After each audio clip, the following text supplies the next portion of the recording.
I'm doing this video to respond to a very serious issue that has been going around. Usually I don't respond to propaganda because there are so many things that are said about me every day.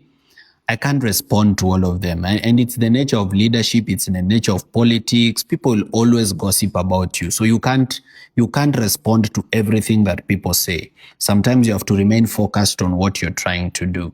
But kwa sababu hii imesemwa sana, nimeona ni vizuri niweze kuizungumzia ili wafuasi wangu wasichanganyikiwe, because I've been receiving calls from my friends both in Kenya and abroad. I've been receiving messages even from my family members.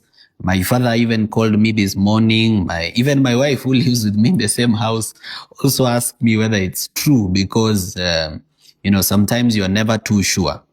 And because it has even got to my family, and my family are people who are very passionate about fighting for this country and about delivering this country from where it has been put, it's good now I talk about it, because sasa nikiendelea kunyamaza, it looks like I've accepted, it looks like it's true. So government paid bloggers have been saying that I was given 200 million. Others are saying 500 million by William Ruto to support the government. This is very false. First, I've never ever supported the government, ever. There is a video that I did where I was talking about how Kenyans should make better choices at the ballot, and how it will be useless for us to remove our president and replace with a worse one. And some people twisted and cut it to kind of sound like I supported the government, which is false, which is not true. I have not gotten to that point. I'm still fighting for the people. So whoever is trying to, spread those rumors around, this is just to let you know that no weapon formed against us shall prosper. I have never, ever, ever even thought of receiving any money for anything to betray the people or to change my stand. And also there are people been asking, where is the Vampire Diaries? Why have you not done Vampire Diaries? You were paid to stop. I think we treat integrity with a lot of suspicion, and that's a very sad thing. Because the reason I've not been able to do the Vampire Diaries is because the Vampire Diaries is expensive.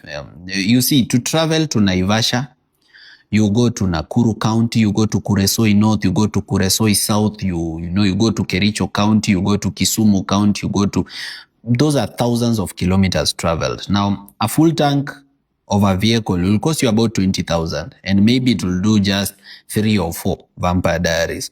So this is a very expensive thing. Kufanya Vampire Diaries ikwangi cheap, inakwanga very expensive kwa sababu lazima uende paka huko mahali hiyo kitu iko. You have to pay researchers. This is an office. This office, there are researchers here. These researchers need to be paid because they have houses to pay, they have food to eat, they need fare to work. For these people to be able to do that research, waweze kuwapea hiyo data yenye ni very accurate na yenye si ya uongo, they need to be paid. Or at least they need to be sustained. So that's why I've not been able to do it, because again, we consume propaganda about us raising funds for civic education. So then we ran out of finances to do the Vampire Diaries. So right now, I can only do what I can afford. Labda nikipata tu biashara mahali, ama sales zikuwe mzuri, nikuwe niko na kakitu, ama mtu anisort mahali kitu, ama deni yenye alikuwa nayo ya kitambo, nikiwa niko na fuel, I can go and do the Vampire Diaries. But wakati sina, I can't do it. Okay, because politics is very expensive, and I told you that. Even accountability is very expensive. That's why zile offices inafanya accountability kama Auditor General's Office, Parliamentary Accounts Committee, they have a very big budget for that accountability. Because this is not something cheap. It's something very expensive to do. But all said and done, I just want everybody to know that I've never received any money. I've never met first William Ruto. I've never received any money, and I don't plan to receive any money. In fact, I've rejected money many, many times before, until I was even scared for my life, because as in these people, you reject money from them, you start getting scared for your life. Yeah, because wakikosa njia compromise, then what else will they do to you?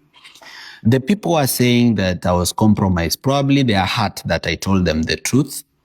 And the truth is that we cannot be coming together just to remove Ruto.